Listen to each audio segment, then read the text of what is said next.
All right, we're back, guys, with our next video on healthy digestive function and gut health. So let's get into it. All right, so this video we're going to talk about the small intestine. If we go back quickly and just review kind of the pathway of the digestive tract, we've talked about stomach, liver, gallbladder, the pancreas, and now we're making our way into the small intestine. Okay.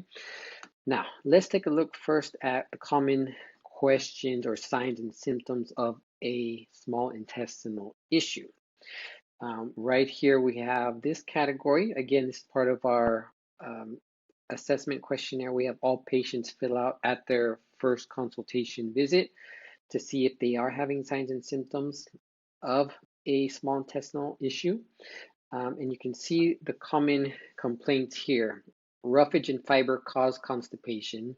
So those are typically the healthy vegetable foods that should make us feel better, actually cause worsening issues. I see this commonly in vegans and vegetarians who do have small intestinal issues or poor digestive function, where they get a lot of constipation and bloating from healthy fibrous foods.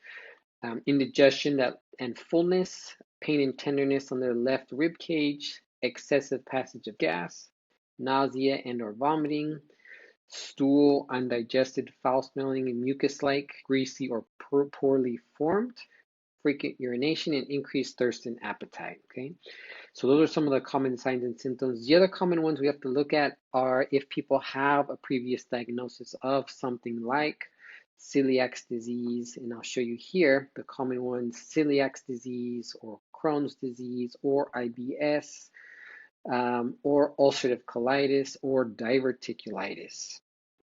These are all common, and maybe not common, but more severe gastrointestinal issues that either affect the small intestine or the large intestine. Ulcerative colitis, for example, is largely the large intestine, but most of the others are focused on the small intestine.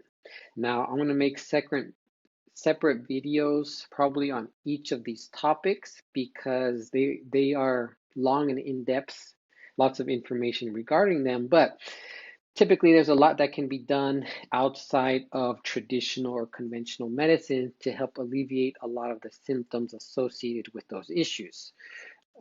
Without getting into too much depth, usually the patients we see have, like I said, have seen a GI specialist, have had extensive studies done that oftentimes come back normal, and patients are left with no kind of guidance or no answer to why they're experiencing so many of these symptoms.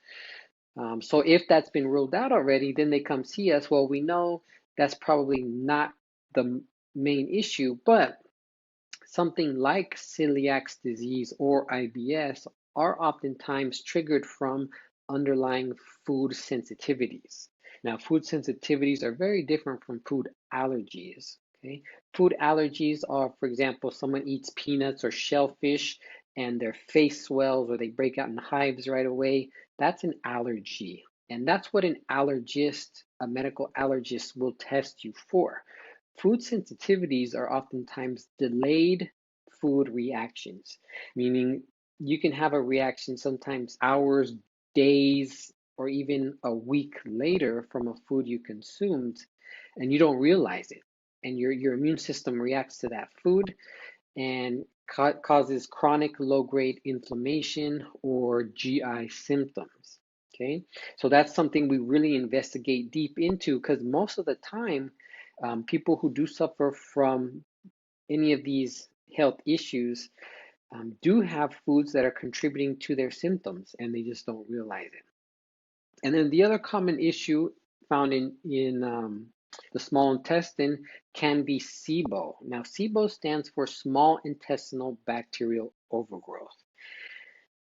And it's very tricky to diagnose because there's no real definitive tests that exist. There is something called a SIBO breath test that can give some indication whether you're suffering from SIBO or not.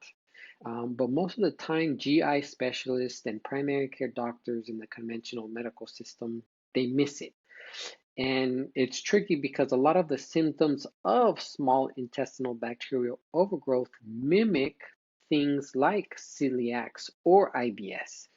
We've had a number of patients come to our office who had been diagnosed as IBS 10, 15, 20 years ago, and were told where there's nothing that can be done, you just have to live your life around these symptoms. But over the years, it's gotten progressively worse and worse and worse, and they don't understand why. Once they came in, once we had them fill out the assessment form and we reviewed some of their tests, they were presenting like a classic SIBO case. And I'll make a separate video talking about SIBO itself because it's very complex and comprehensive in how you manage it, and how you address it. But all those IBS cases that came to see us ended up being SIBO disguised as an IBS issue. Right? As soon as we started addressing the SIBO, their symptoms started to get better, remarkably better. And they hadn't experienced that kind of relief in 10, 15, 20 years of dealing with IBS with no actual guidance as what to do. So stay tuned for that video on SIBO. That's going to be very informative for you. I think a lot of people do suffer from SIBO and don't realize it. I had just another young lady yesterday come in who got told to make some basic dietary changes, but just in what she described as far as her symptoms, it sounded like classic SIBO to me. But her primary care, who had just checked her out the week prior, said everything looked normal and just to do some basic diet changes, which unfortunately probably isn't going to address the entire issue. So that's the small intestine. Again, most absorption occurs in the small intestine, so it's very important that we do absorb the nutrients we need. If we end up being nutrient deficient or vitamin D deficient, it's often because of, or even iron deficient. Actually, iron deficiency anemia can be caused from very poor absorption of those vitamins and minerals from our food in the small intestine. And we could eat, those foods all we want, healthy foods, but if the small intestine isn't absorbing those foods, then we're going to continue to be nutrient depleted, which is going to in turn affect our immune system and our entire body systemically. All right. So I hope that helps explain a little bit more about the small intestine and its